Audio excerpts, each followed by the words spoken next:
जब अधर्म अपने चरम पर होता है तब ईश्वर स्वयं धरती पर अवतार लेते हैं।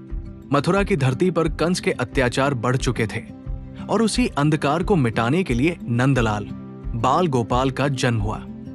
लेकिन कंस को पता था कि उसका अंत इसी बालक के हाथों होगा, इसलिए उसने नवजात शिशुओं की हत्या के लिए राक्षसों को भेजना शुरू कर दिया। इन्हीं राक्षसों में एक थी पूतना। पूतना कोई साधारण राक्षसी नहीं थी। वो अपने विषैले स्तनों से बच्चों को दूध पिलाकर उनकी हत्या करती थी। कंस के आदेश पर वो एक सुंदर स्त्री का रूप धारण कर गोकुल पहुंची। उसके चेहरे पर ममता का मुखौटा था, लेकिन हृदय में मृत्यु का विष भरा हुआ था। गोकुल की गलियों में कोई उसे पहचान न सका। वो सीधे नंद बाबा के घर पहुंची, जहां योगमाया में लीन नन्हे कृष्ण पालने में मुस्कुरा रहे थे।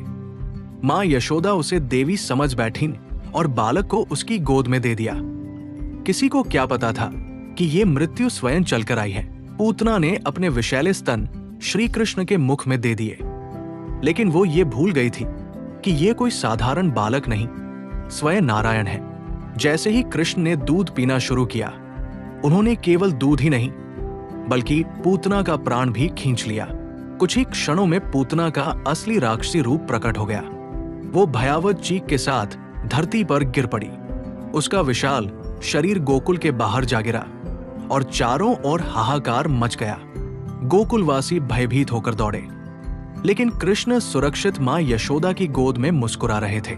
ये केवल एक वध नहीं था, ये करुणा की भी लीला थी। क्योंकि पूतना ने मातृत्व का अभिनय किया था, इसलिए भगवान श्री कृष्ण ने उसे मोक्ष प्रदान किया। यही है कृष्ण की महानता, जो उन्हें मारने आए उन्हें भी मुक्ति दे दी।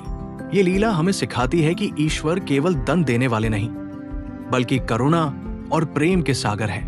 बाल कृष्ण की हर लीला में अधर्म का नाश और धर्म की स्थापना छिपी है।